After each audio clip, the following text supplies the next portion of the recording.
It's amazing how the 3DS keeps getting better and better. It really is something special. There's just something about it, something magical no other console has. Even with rumors of the next big thing on the horizon, I still find myself being drawn to the 3DS. It has amazing games, excellent designs, and is backwards compatible. The things people have been able to do with it are astounding.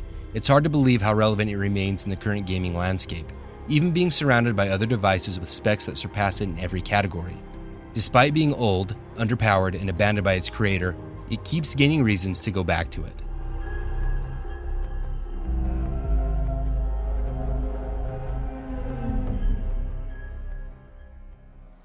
Gaming is in a constant march forward. It doesn't stand still, and I love that.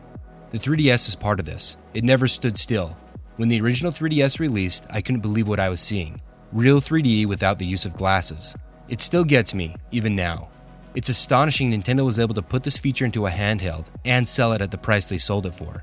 It was very affordable compared to what they and other gaming consoles go for now. The size and design of that original 3DS was perfect in my eyes. I love the small size combined with the shiny exterior and metal accents. It felt like a premium device. Maybe that's because I played a ton of games on it. It feels different than any other handheld Nintendo has ever made.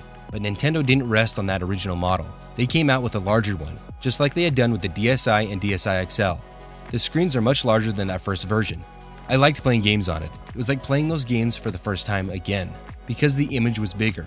Maybe it looked a little more jagged, but that never bothered me. The biggest problem with the original 3DS and the XL is that the 3D effect wasn't stable.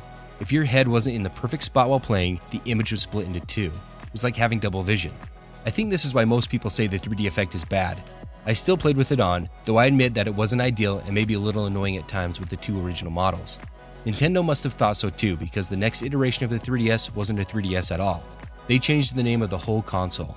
The 2DS is an unfoldable, un-3D version of the 3DS. Kind of a cool throwback to the handhelds of old. At this point, there were 3 versions of the 3DS, but it never stagnated. Nintendo kept moving forward. 3 more models would come out, each introducing upgrades to the previous versions. The new 3DS and new 3DS XL have improved 3D stability, making it a much better playing experience with the 3D turned on. They also have faster processors, making them a whole lot quicker. The new 2DS XL has the larger displays of the XL models, but as the name suggests, it only plays games in 2D. That slider is gone, but has other improvements that are only available on it, like the flap that covers the game and SD card slots. With the addition of these 3 models, the 3DS family could cater to a wider range of players, more than any other Nintendo console ever has. In addition to having many console designs, there's a vast ocean of games to play. Original works are plenty. Some of them are among the best games ever made. You can also play the DS library of games on all 3DS models. Other games from past Nintendo and Sega consoles are also available to play. It has an almost endless number of games to play. It can keep you busy for a while.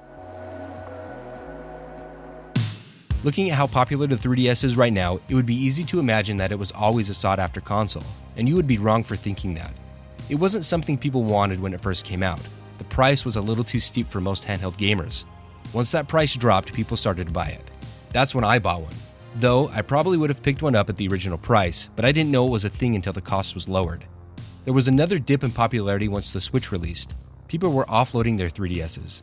I loved this period of time. I was picking them up for about $30. Their value was almost at rock bottom, but it didn't last very long.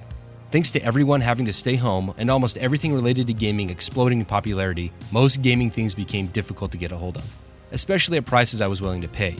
The 3DS inevitably began to surge in popularity, which brings us to now. It feels like everyone wants them, and I don't see this ending anytime soon, though I have been able to get a few deals here and there. It's no wonder why people love the 3DS. It's amazing. I often marvel at how it's thrived over the years, especially when going against the current consoles. Comparing it to the Switch, they are two different things. Looking at both, one would conclude that the Switch is the better console, but the Switch wishes it could do what the 3DS does. The 3DS can play Game Boy Advance games. Well, you say, so can the Switch. Well, you would be right, but the difference is that the 3DS plays them natively and not through emulation like the Switch, because of its residual DS DNA that once housed Game Boy Advance hardware and cartridge slot.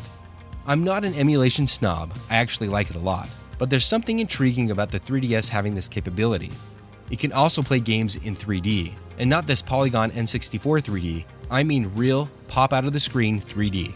No glasses or headset are required. It just works when you turn it on. It's almost unreal. like it couldn't possibly be something that was available on a Nintendo console for $200.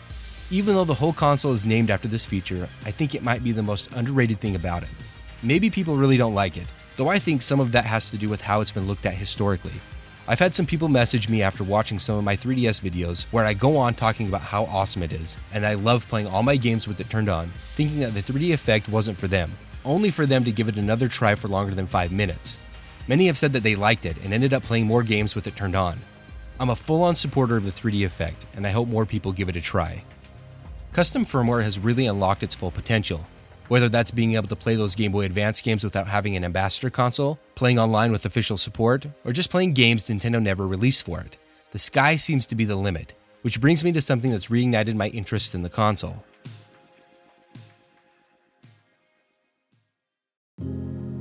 Way back when all we had was the NES, SNES, and Game Boy, Nintendo released something that would overtake my imagination. That was the Virtual Boy. I remember seeing the box at the store, fantasizing about all the things it could do. I mean, it was virtual reality. You had to put your face into it to see anything. I wanted one so bad, but I knew deep down that I would never own one. I was lucky to own a Game Boy. My other consoles were shared with the family. The Virtual Boy could be shared, though it overall was a single-player device. But the universe sometimes gives us a taste of things that we really want. One day, as I walked back to the game section of my local Walmart, there, resting on the counter, was a Virtual Boy. It appeared to be set up to be played.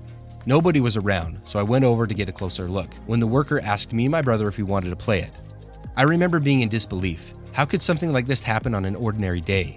My brother got to go first. He is older after all. He was describing it to me as he played. I was getting so hyped by what he was saying. Then came my turn. I picked up the controller and put my eyes into the console. It was Mario Tennis, and that 3D looked so good. I'd never seen anything like it before. Every second of gameplay was cherished. Each moment has been carefully tucked away in that special place in my mind that's reserved for only the best things. I haven't played the Virtual Boy ever since. Other than a few minutes of Mario Tennis, those games are a complete mystery to me, and they've remained that way for most of my life. That is, until I caught wind that something amazing had happened. The 3DS now has the ability to play those Virtual Boy games. And not just play them like you would on a PC, but the way they were always intended to be played, in glorious 3D. There aren't many magical moments in life, but this is one of them. Being able to recreate that one moment I thought I would never have a chance to do again is almost unbelievable. Like someone reaching down and saying, "Here you go, buddy, I knew you would like this." But what's even more special about the whole thing, beyond living out this wildly nostalgic moment, is that I get to play the entire Virtual Boy library. Games I always thought would be way out of my price range. It's amazing.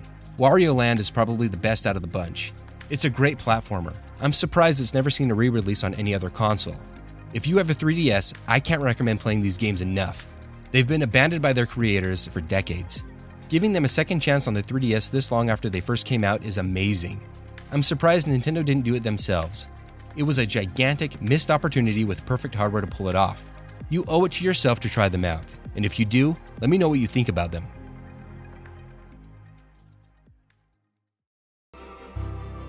After all these years, the 3DS keeps pulling me in. Though, to be fair, I never planned on shelving it forever.